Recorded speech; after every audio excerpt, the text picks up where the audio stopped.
Welcome to Headstones and Microphones, where we use AI to step into the past through a researched, first-person simulation of history's most interesting people. I am your host, Calvin. While we've added some creative storytelling, our goal is to inspire your own study of these fascinating lives. Now, let's meet our guest. I am absolutely thrilled today. We have a true legend of comedy and the silver screen with us. For those who may somehow not know who you are, who are you? I'm Don Knotts. Most folks probably know me best as a high-strung deputy named Barney Fife, or maybe as the nervous landlord, Mr. Furley. But at the end of the day, I'm just a guy who loved to make people laugh. You certainly did that. Let's go back to the very beginning. When and where were you born? I was born on July 21st, 1924 in Morgantown, West Virginia, a fine town, though life back then was a bit of a whirlwind. And what was your given name at birth? My full name was Jesse Donald Knotts. Is there a story behind your birth name? It was just a family name, but I dropped the Jesse as soon as I started out in show business. Don Knotts just had a bit more of a ring to it for a performer, don't you think? It definitely fits the marquee. What was your hometown like growing up? Morgantown was a college town, home to West Virginia University, but it was also a place hit hard by the Depression. It was a bit rugged, a bit worn down, but it was home. What was your family life like? It was difficult, Calvin. My father had a hard time with his nerves and health, so my mother, Elsie, really kept us afloat by running a boarding house. I was the youngest of 4 boys, and let's just say the boarding house was always full of characters who probably gave me my first lessons in acting. I can imagine. What kind of kid were you? Oh, I was skinny, sickly, and terribly shy. I wasn't the athlete or the tough guy. I was the kid in the corner watching everyone else. What were your biggest fears growing up? Mostly just being noticed. I was so self-conscious. I used to dread having to speak up in front of people. It's funny how life works out, isn't it? It really is. What did you dream of becoming as a child? Once I found a ventriloquist dummy, that was it. I wanted to be an entertainer. I wanted to be on the stage and hear people laugh. That dummy gave me a voice when I was too shy to use my own. What were some of your favorite activities in school? I loved drama and anything to do with performing. I spent a lot of time practicing my ventriloquism and doing little comedy bits whenever someone would let me. What was your first job? Well, outside of helping around the boarding house, my first real job was performing as a ventriloquist at parties and local events in Morgantown. I think I earned maybe a couple of dollars here and there, but it felt like a fortune to me. Was there a moment where you realized you were different from everyone else? I think it was when I realized that I could make the quote-unquote tough kids laugh. Being funny was like a superpower. It protected me and made people like me. What's a decision that changed everything for you but felt small at the time? Deciding to join the Army during World War II. I ended up in a variety show called Stars and Gripes. It taught me how to perform for a real audience and gave me the confidence to move to New York afterward. What was your biggest break? Oh, it had to be the Steve Allen Show. I did this nervous man routine where I played a guy being interviewed on the street. People just loved that shaking and those wide eyes. That led directly to Andy Griffith seeing me. What were your biggest struggles before success? Mostly just the uncertainty. Living in New York, trying to get radio work, wondering if a skinny kid from West Virginia really had a shot. There were plenty of lean days where I wasn't sure where the next check was coming from. Did you ever consider quitting? Briefly, right at the start. New York was cold and big, and I felt very small. But the itch to perform was just too strong. I couldn't imagine doing anything else. Were there any specific daily habits or routines that you feel are essential to your success? Rehearsal! I was a stickler for timing.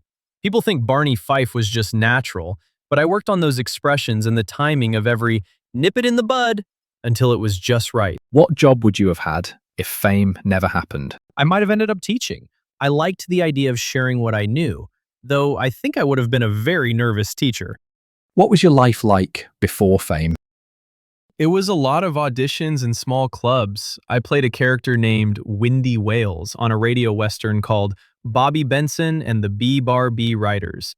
It was hard work, but I was learning the ropes. How did relationships change after success? You know, it's always a bit strange when people start treating you like the character you play. But I kept my circle small.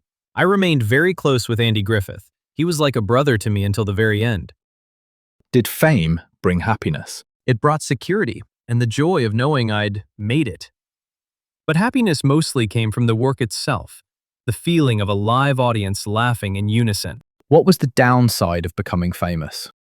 Losing your privacy, sure, but also the quote-unquote typecasting. People always expected me to be the nervous, high-strung guy, even when I was just trying to buy a loaf of bread.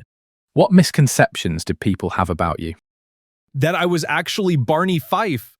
In real life, I was much more reserved, and believe it or not, I like to think of myself as a bit of a ladies' man back in the day, which always surprised people. What was your darkest moment? Losing my brothers and my mother. We were a tight-knit family because of the boarding house, and seeing those lights go out was very hard for me. What past regrets did you carry that you spoke about? I sometimes regretted leaving the Andy Griffith Show after 5 seasons. I thought the show was ending, so I signed a movie deal. It turned out the show went on, and while I loved my movies, I always missed that town of Mayberry. What's something people misunderstood about your life? People didn't realize how much I studied the craft. They saw the quote-unquote funny face, but underneath that was a lot of technical work on how to play quote-unquote pathos and comedy at the same time. Tell me about a time when everything went wrong and how did you handle it? Early in my ventriloquism days, I actually threw my dummy overboard on a ship because I thought he was holding me back. I decided I had to be funny on my own, without the wooden partner. It was terrifying, but I just kept going and leaned into my own physicality. Did fame and fortune change your life? It certainly made it more comfortable. I went from a boarding house in West Virginia to a beautiful home in Beverly Hills. But inside, I was still that same shy kid who just wanted to make you smile. What personal battles were you fighting privately? I struggled with hypochondria and a lot of anxiety throughout my life. I went to therapy for years to work through it. I think that's why I played nervous so well. I knew exactly what it felt like. Who had the biggest influence on your life? My mother, Elsie. She was the rock. And professionally, Andy Griffith. He taught me so much about the straight man and how to let a scene breathe. What was life like in your final years? It was very peaceful. I lived in Los Angeles, spent time with my children, and I even did voiceover work for cartoons. I loved that. You can be as wacky as you want in a recording booth. What were you working on in your career before you passed away? I was doing voice work for Chicken Little and still making appearances. I never really wanted to retire. If there was a camera or a microphone, I was interested. When and where did you pass away? I passed away on February 24th, 2006, at the Cedars-Sinai Medical Center in Los Angeles. What happened? It was complications from lung cancer. I was 81 years old, and I lived a very full life. What's a random fact about you most people have never heard? I was actually a fairly good singer. People didn't expect it because of the Barney voice, but I enjoyed music quite a bit.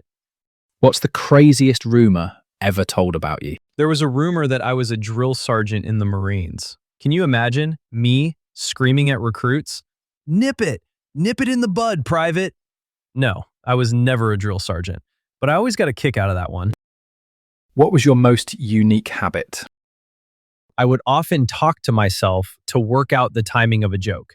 You'd see me walking around, muttering lines and twitching my shoulders, trying to find the funny in the movement. What was your favorite food? I was a simple man when it came to eating. A good steak or some classic comfort food from back home usually did the trick. Did you have a favorite restaurant?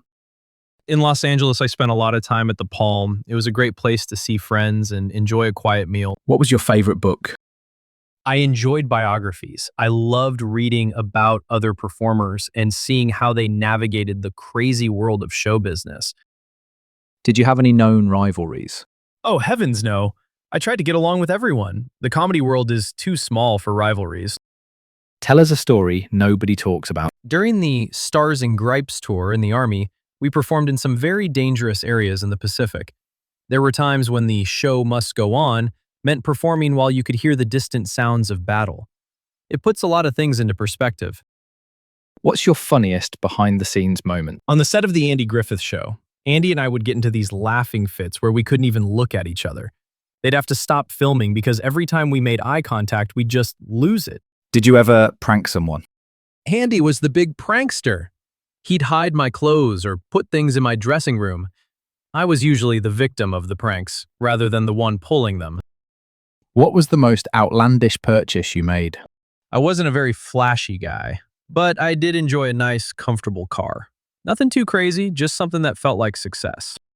What advice would you give people chasing success? Find what makes you unique, even if it's your nerves or your shyness, and lean into it. Don't try to be someone else. The world already has a John Wayne. It might just be looking for a Don Knotts. Don, this has been an absolute joy. Do you have any closing remarks about the interview or the stories you shared that you would like to share with the listeners before signing off? Well, Calvin, I just want to say thank you. It's been so much fun taking this trip down memory lane. To everyone listening, just remember, keep laughing. It really is the best medicine, even for the most nervous among us. Thank you for having me. And that wraps up another conversation from Beyond the Grave. Thanks for joining us on the Headstones and Microphones podcast. Remember, legends may die, but their stories never do. Please help spread the word by sharing and following the pod.